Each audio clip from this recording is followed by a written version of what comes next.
Hello.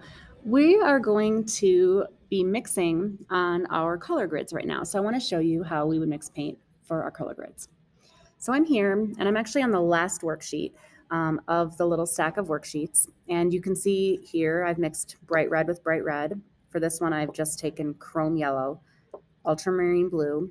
For this one here, I've already mixed in my palette here. I've already mixed together chrome yellow and bright red for here and chrome yellow and bright red for here. So that was the same one. What we're going to do now is we are going to mix for this spot right here, which is, if I go up, chrome yellow, if I go over, ultramarine blue. So this is chrome yellow and ultramarine blue. So I've got my palette set up and ready to go here. And the first thing I'm going to do is I'm going to look at these two colors and I'm going to decide which one is lighter and which one is a darker value. So the yellow is obviously a lighter value than this blue, which is a darker value. So I'm going to start off with the lighter of the two values, which is the yellow, and I'm going to take a pretty good amount of this color and I'm going to put it here in the middle of my palette. Now, if I were to take the same amount of blue there and put it here, this blue is so dark, it would totally dominate the yellow. So I'm going to start with just like a small amount of blue, and I'm going to mix that together.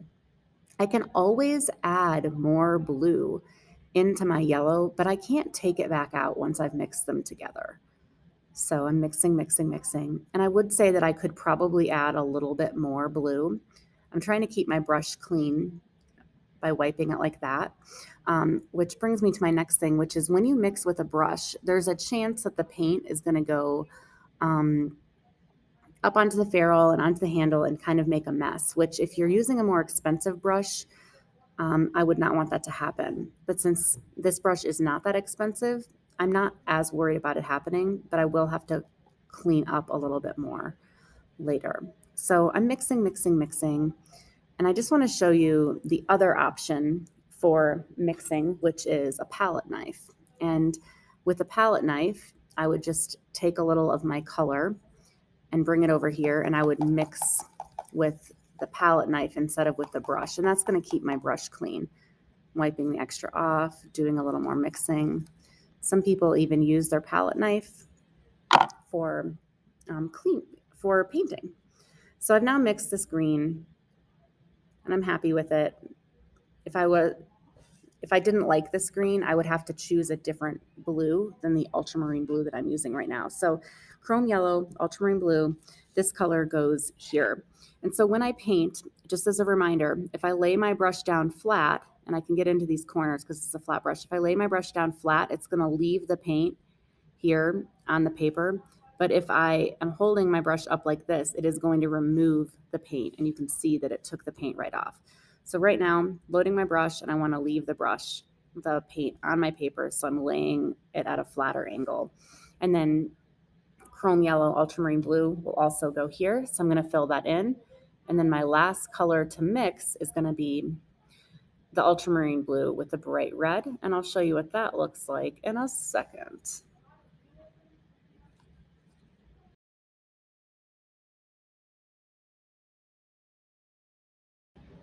All right, so we're back and better than ever. So I just wanted to show you that I did get my ultramarine blue mixed with my bright red to fill in there. Now I will say that this purple almost comes out like a dark magenta. And depending on which red you use, depending on which blue you use, depending on the primary color that you use, you're going to get different results. So this is an ultramarine blue, and I had mixed it with my bright red. However, if I had mixed it with fire red instead, it would have been a totally different purple, which is kind of weird, but that's how things are. So if you ever get a mix that you don't really like, try a different color. Like this isn't my favorite green, using chrome yellow. I prefer, instead of using the ultramarine, to use something called phthalo blue instead of ultramarine blue, and you can get a different result, which is cool. Now, which brings me to the last thing, which is what happens when you mix bright red with emerald green. And the reason I'm having you mix these two colors together is because green and red are opposites on the color wheel. And so if you were to take any opposite colors, let's say black and white, if you took black and you mixed just a little bit of white in with it, it would get a little bit less black. And if you had white and you mixed a little bit of black with it, it would get a little less white.